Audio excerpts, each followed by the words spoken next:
पाकिस्तान में 11 मार्च की दोपहर 1:30 से 2 बजे के दरमियान पाकिस्तान के हिस्ट्री की अब तक की सबसे बड़ी एक ट्रेन हाईजैकिंग हुई। ये पूरी कहानी आपको सुनाऊं उससे पहले वीडियो दिखाता हूं आपको, और इस वीडियो के ज़रिए फिर कहानी को आगे बढ़ाता हूं। ये वीडियो आज यानी 12 मार्च की दोपहर BLA बलूच लिबरेशन आर्मी उन्होंने जारी किया है। ये वही BLA है, बलूच लिबरेशन आर्मी, जिसने इस हाईजैकिंग की जिम्मेदारी ली है।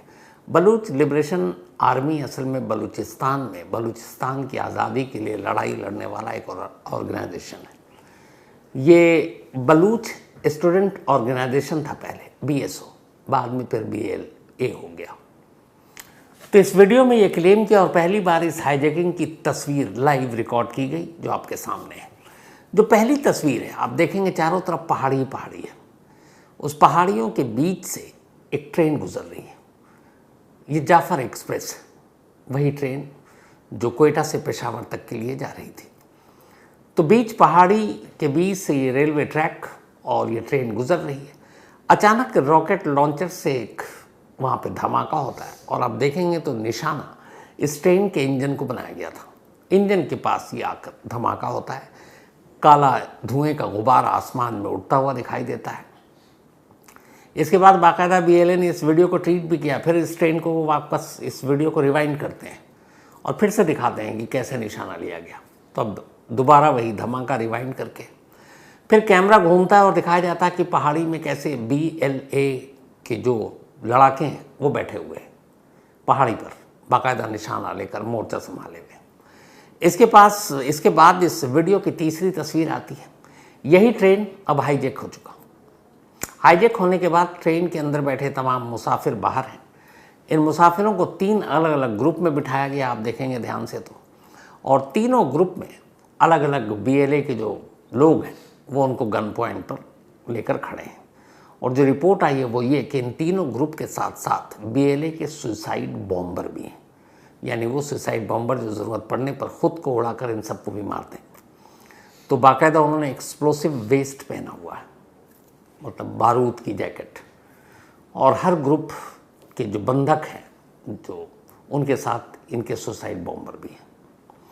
और इन सुसाइड बॉम्बर को खड़ा करने का एक मकसद ये भी है कि अगर पाकिस्तानी आर्मी या पाकिस्तानी सिक्योरिटी फोर्सेस कोई ऑपरेशन करती है तो फिर वो इन बंधकों को कवच और ढाल बनाकर वो बता सकते हैं कि हम सुसाइड बॉम्बर हैं, हम इन्हें उड़ा देंगे। और इन बंधकों में लगभग एक रिपोर्ट के मुताबिक इस ट्रेन में अराउंड 200 पाकिस्तानी सिक्योरिटी के ऑफिशियल भी सवार थे, जिसमें पाकिस्तानी मिलिट्री, पाकिस्तानी खुफिया एजेंसी ISI, पुलिस, इन सारे लोगों के जो ड्यूटी पे वर्किंग हैं वो लोग भी सवार थे। तो ज़्यादातर बंधक जो बनाए गए हैं वो यही लोग हैं, यानी पाकिस्तानी फोर्सेस से जुड़े हुए लोग हैं। तो ये 3 तस्वीर बलूच लिबरेशन आर्मी ने जारी किया और उन्होंने दिखाया। तो ये तस्वीर इस ट्रेन हाईजैकिंग के बाद की पहली तस्वीर, पहली वीडियो थी। अब पूरी कहानी कुछ यूँ है कि 11 मार्च यानी कि कल मंगलवार का दिन था।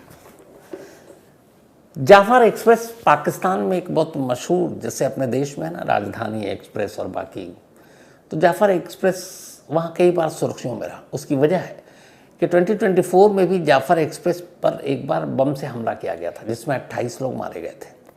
और जाफर एक्सप्रेस बदनाम या कुख्यात कहें तो क्यों हो, उसकी वजह ये है कि इसका रूट बहुत लंबा और ये वो उस बलूचिस्तान तक पहुँचती है, खैबर पख्तून जो कोयटा, जो बड़ा डिस्टर्ब रहता है।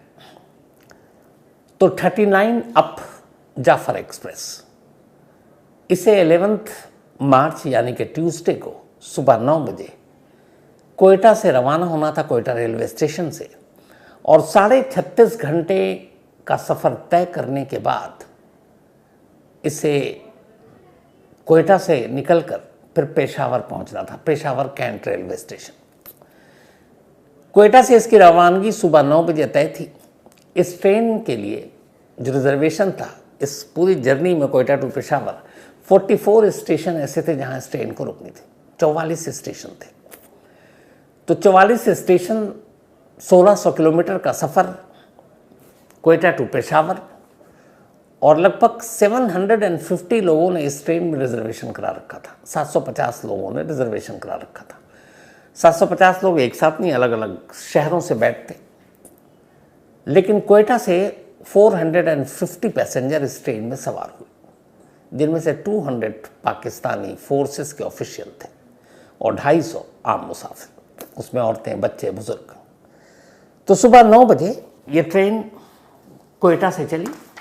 क्वेटा से चलने के बाद अब ये धीरे धीरे आगे बढ़ रही है। 1 घंटे या 1.5 घंटे के बाद इसका पहला स्टॉपेज था। फिर ये जब आगे बढ़ती गई तो इसके बाद लगभग दोपहर के 1:30 बजे थे जब ये ट्रेन अब क्वेटा से 173 किलोमीटर आगे निकल चुकी थी। 173 किलोमीटर आगे जाने के बाद अब मशकफ एक जगह है, उसी मशकफ के पास से गुजर रही थी। अच्छा, ये जो पूरी जर्नी है इस ट्रेन में, बीच में नेशनल हाईवे भी पड़ता है पाकिस्तान का, और उस नेशनल हाईवे की खासियत यह है कि रेलवे ट्रैक के साथ साथ वो सड़क चलती है। जैसे अपने देश में आपने देखा होगा बहुत सारे हाईवे, सड़क और रेलवे ट्रैक दोनों एक साथ हैं। लेकिन जैसे ही बोलान पास, घाटी का नाम है पूरा, बोलान पास और मशकफ के पास से गुजरते हैं तो फिर ट्रैक जो है वो पहाड़ियों के बीच से गुजर रही है और हाईवे गायब है। अब वहाँ ऊबड़ खाबड़ रास्ते हैं और नज़दीक में कोई सड़क नहीं है, दूसरी तरफ नदी है, बोलान रिवर। तो अब जैसे ही बोलान के पास जा रहे हैं तो आप हाईवे से कट गए, नेशनल हाईवे से कट गए। अब वहाँ पे रास्ते बड़े मुश्किल हैं, दुश्वार रास्ते हैं। तो ये ट्रेन अब मशकफ के पास एक टनल से गुजरती है, टनल नंबर 8। जैसे ही उस टनल के पास से गुजरती है, अचानक जो शुरू में आपको वीडियो दिखाया, एक धमाका होता है। इंजन के पास एक रॉकेट लॉन्चर आकर गिरता है और इसी हमले में ड्राइवर को चोट लगती है। जैसे ही हुआ तो अब ड्राइवर ने ब्रेक मारी, ड्राइवर घायल भी, और उसे लगा आगे पता नहीं ट्रैक उड़ा ना दिया गया हो। वो ट्रेन रोकता है। जैसे ही रोकता, आसपास की पहाड़ियों में छुपे BLA के लोग फौरन ट्रेन पर धावा बोल देते हैं। लेकिन इस ट्रेन के अंदर सिक्योरिटी गार्ड भी थे, क्योंकि इस ट्रेन पर पहले भी हमले हो चुके हैं। 2024 में शायद अक्टूबर में ये ट्रेन दोबारा चली थी। 1-2 महीने तक सस्पेंड रही थी, नहीं चली थी, क्योंकि इस ट्रेन पर हमला हो गया था तो बंद कर दिया गया था। लेकिन फिर दोबारा चालू हुआ तो अब इसीलिए, लेकिन उस ट्रेन में अब सिक्योरिटी फोर्सेस चलती थी कि BLA के लोग हमला ना कर दें। तो जब वो लड़ाके वहाँ पर आए, धमाके के बाद ट्रेन रुक गई, तो अब अंदर से भी गोलियाँ चल रही और बाहर से भी गोलियाँ चल रही हैं। फिर थोड़ी देर की गोलीबारी के बाद BLA ने ट्रेन पर कब्जा कर लिया। कब्जा करने के बाद सारे मुसाफिरों को उतारने के बाद उन्हें 3 अलग अलग ग्रुप में बांटा, और इस दौरान अब तक जो फायरिंग हुई थी उसमें एक जो ड्राइवर था इस जाफर एक्सप्रेस का, उसकी मौत हो गई। इसके अलावा 9 पाकिस्तानी सिक्योरिटी ऑफिशियल की भी मौत हो गई। इधर से भी कहते हैं कि 27 BLA के लोग मारे गए, जो पाकिस्तानी मतलब सिक्योरिटी फोर्सेस हैं, उनका क्लेम है ये, उनका दावा है। तो खैर अब 3 ग्रुप में इनको बिठाया गया अलग अलग। इसके बाद उनमें से औरतें, बच्चे, बुजुर्ग और वो लोग जो बलूच के सिटीज़न थे, मतलब बलूच के रहने वाले थे। सिटीज़न तो पाकिस्तानी है लेकिन जो बलूच में ही रहते हैं, बलूचिस्तानी, जो बलूचिस्तान में रहते हैं उनको बलूच बोलते हैं। उन सबको अलग किया और उनसे कहा कि ठीक है आप लोग जाओ, और उनको नज़दीकी स्टेशन भेज दिया गया। सबसे नज़दीकी बड़ा स्टेशन यहाँ शिवी है और सबसे बड़ा हॉस्पिटल भी वहीं था। तो उन लोगों को अलग किया गया, उनको सेफ पैसेज दिया गया और उन लोगों को निकाल दिया गया।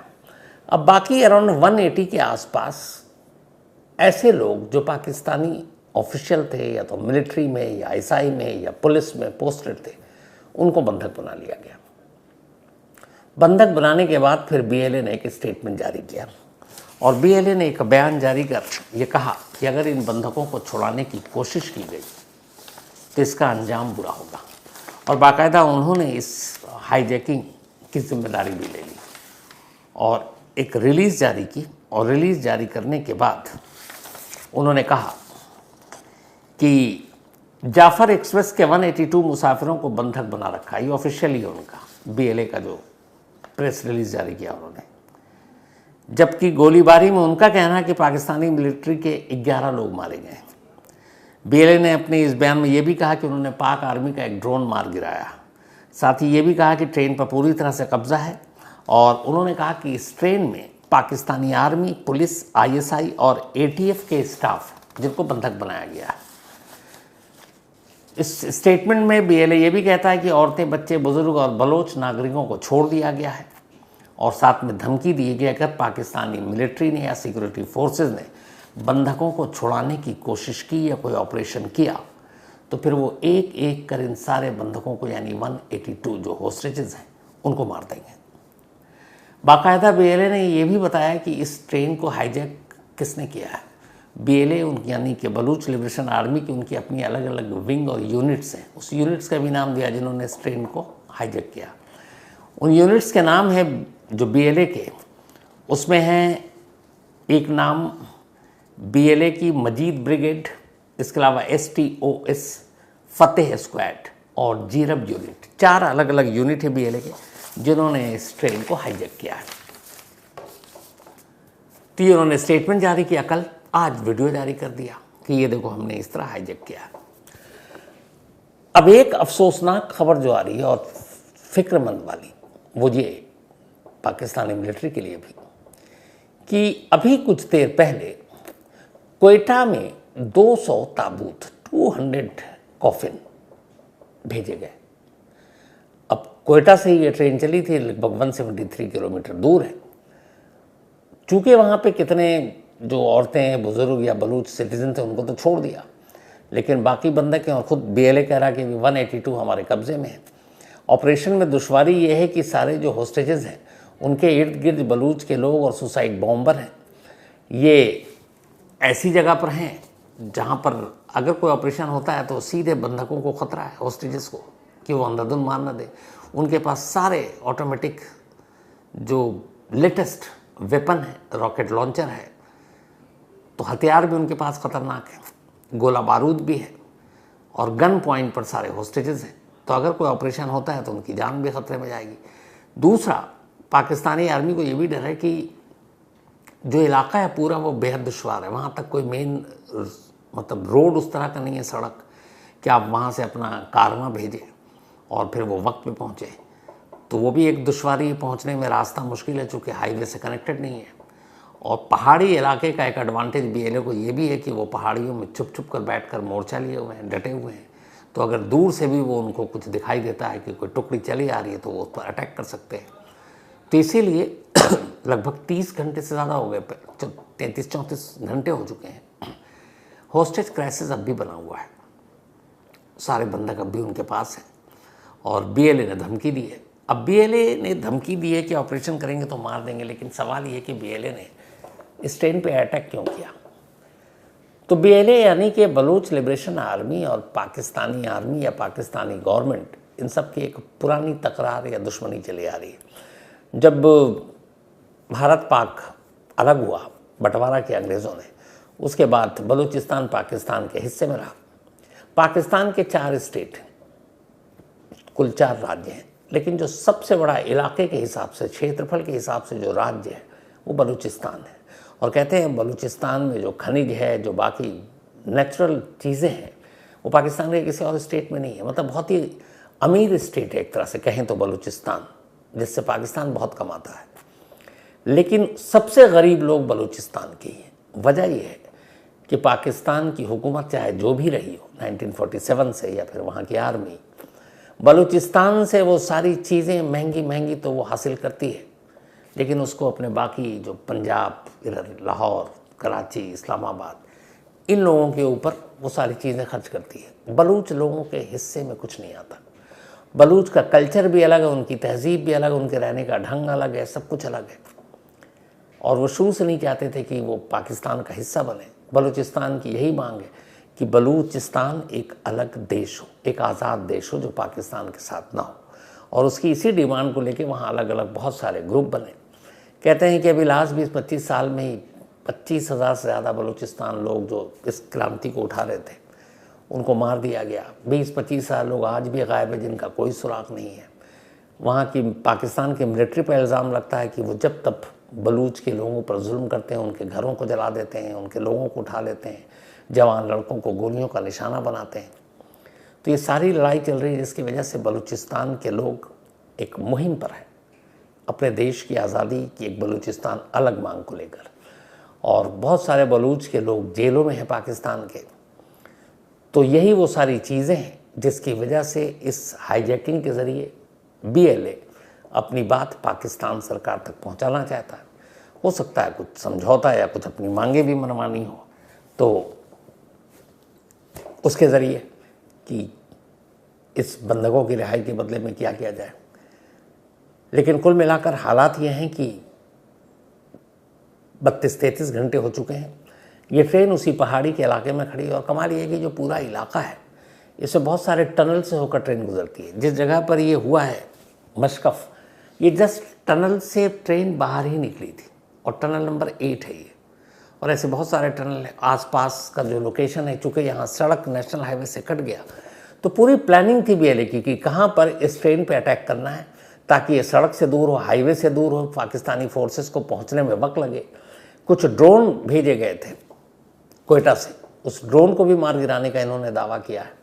लेकिन पाकिस्तानी फोर्स का कहना है कि हम पूरा एक क्लियरेंस ऑपरेशन हमारा जारी रहेगा और जब तक सारे बंधकों को हम बचा न लें, छुड़ा न लें, हमारे मतलब ये पूरा जो मुहिम है ये रुकेगा नहीं। तो दुआ यही है इसमें, बस जब बेगुनाह और लोग मारे जाते हैं, चाहे वो किसी भी देश में हो, कोई भी ऑर्गेनाइजेशन हो, तो अफसोस होता है। लड़ाई आमने सामने की होनी चाहिए। इसमें बहुत सारे बेकसूर लोग भी हैं, बहुत सारे अभी भी कहते हैं कि बहुत सारी औरतें और बुज़ुर्ग हैं जो वहाँ पे बंधक हैं पाकिस्तानी फोर्सेस के अलावा। तो देखिए सब कुछ अच्छा हो, ऑपरेशन ख़त्म हो और जो बलूच के साथ हो रहा वो भी बंद हो। बलूचिस्तान के लोगों पर जुल्मों की कहानी जब तब सामने आती रहती है और उनका ये भी इल्ज़ाम लगता है कि बलूच मूवमेंट को बढ़ावा देने में हमारे देश का हाथ है। तो सवाल ये है कि जब ये इल्ज़ाम तो लगाते हैं, लेकिन अगर आप बलूचिस्तान की हालत देख लें, तस्वीरें देख लें, तो आपको रोना आ जाएगा। वाकई उनके लोगों के कई जर्नलिस्ट ऐसे हैं जिनको मार दिया गया, उनके लड़कों को नौकरी नहीं है, उनके पास मतलब सब कुछ, जिनके पास पूरा ख़जाना है बलूचिस्तान में, और वो सबसे गरीब लोग हैं पाकिस्तान के, क्योंकि उनके हिस्से की सारी चीज़ें उठाकर बाकी के पाकिस्तान को दे दिया जाता है। तो कोई भी हो वो लड़ाई तो लड़ेगा। तो बलूचिस्तान अपने हक़ की आवाज़, अपने हक़ की लड़ाई लड़ रहे हैं और यही वजह है कि इस तरह के बहुत सारे ऑर्गेनाइजेशन हैं। हालांकि BLA को पाकिस्तान ने, अमेरिका ने और कुछ देशों ने टेररिस्ट ग्रुप डिक्लेयर कर रखा है, लेकिन भारत ने नहीं किया है। आप अगर वर्ल्ड पॉलिटिक्स इंटरनेशनल इसको उठाकर देखेंगे तो बहुत सारे हैं। जैसे आप इज़राइल में ही चले जाइए, या आप हमास को ले लीजिए, या फिर आप जो बाकी ऑर्गेनाइजेशन हैं, कई देशों ने कर रखा है, लेकिन इंडिया ने नहीं कर रखा है जो अपना इज़राइल का अभी है। तो अलग अलग पॉलिटिक्स, अलग अलग इंटरेस्ट होता है। तो यही वजह है, पाकिस्तान तो मानता है लेकिन हम लोग BLA को एक टेररिस्ट ग्रुप नहीं मानते, बल्कि बहुत सारे देश नहीं मानते, मानते हैं कि ये आज़ादी के लिए लड़ाई लड़ रहे हैं। तो खैर जो भी हो, मसला जल्दी हल हो, यही दुआ है। तो इस कहानी में आज इतना ही।